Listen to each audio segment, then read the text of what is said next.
Hello, legends. I hope everybody's well. I'm Lorraine, D32, and today I'm talking about automation.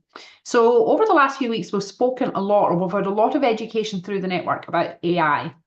And I've had some video interviews around AI and automation. And we've also been then exploring things like what does the business need from me as the CEO? What does the business need from me today? What's going to move the needle?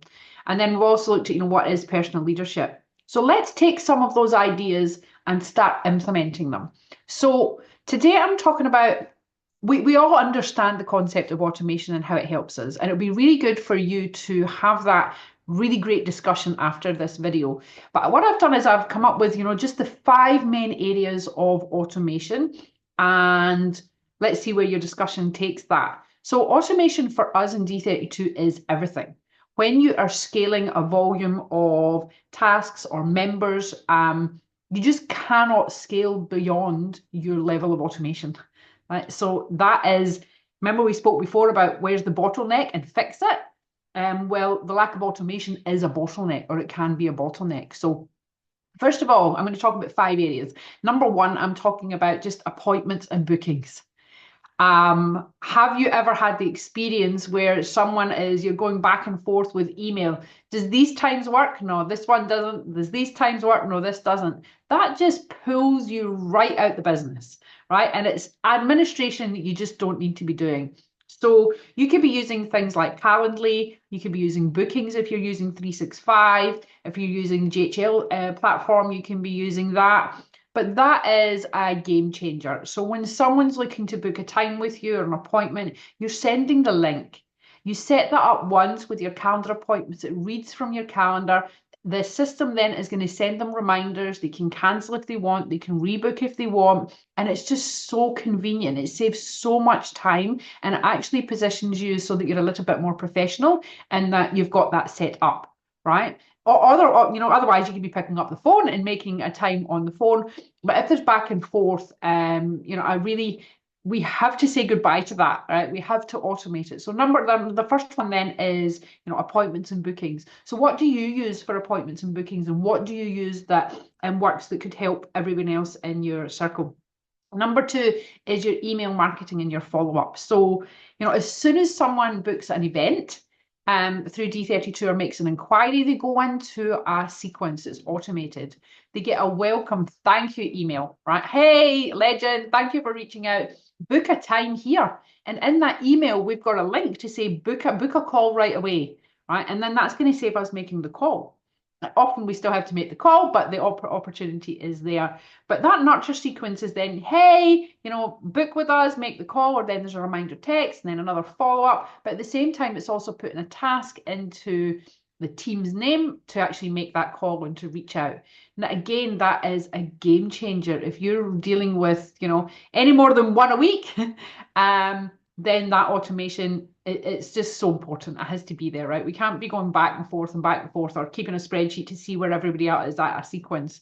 And that's just a basic one, right? But you've heard me say it a lot, a CRM is non-negotiable. This is the first sequence that you set up, right? It's the new inquiry automation afterwards when a new inquiry comes in. So the next thing is about social media posting. Now, I can remember doing some education spots on this a very long time ago when, it must have been years ago. I think it was during the COVID period, and we haven't spoken about it since. So social media scheduling can be done so easily now. Like Facebook can do it by itself. We're obviously using our own CRM to do that now, but there are so many tools out there.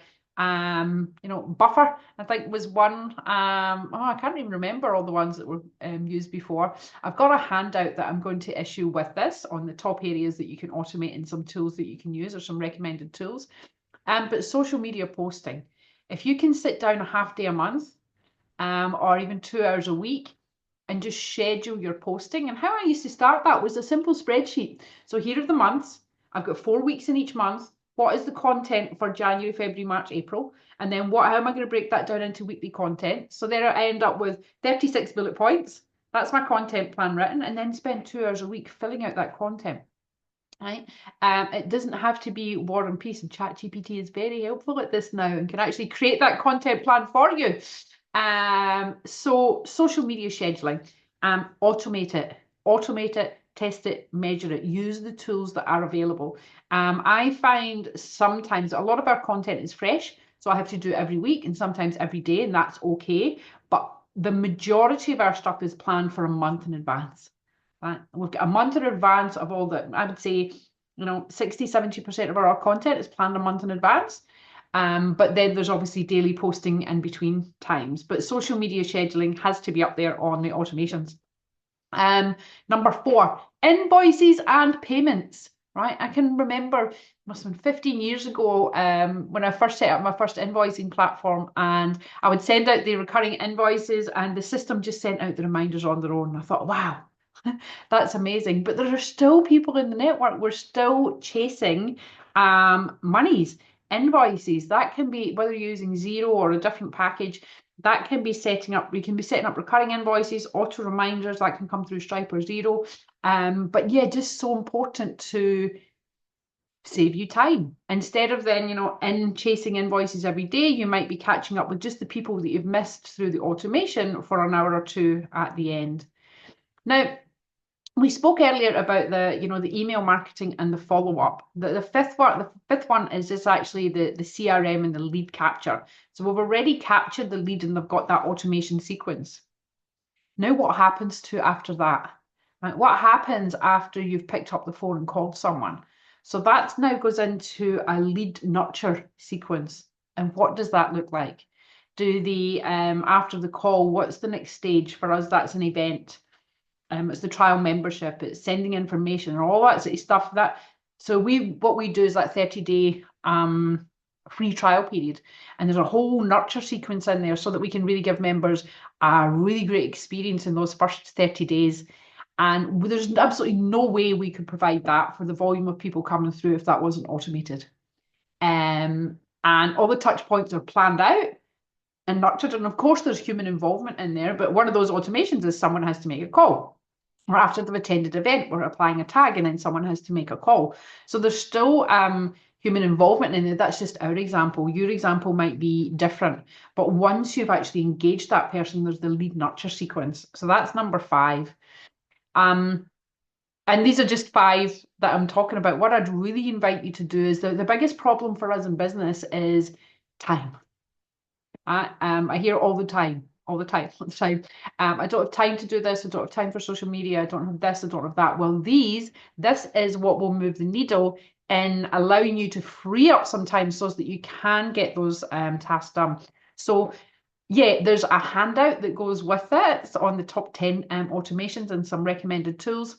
But it's over to you now. The value here is in the knowledge sharing between you. What's working, what's not, what's really great, what's changed your life in business through automation. And I look forward to being part of the discussions.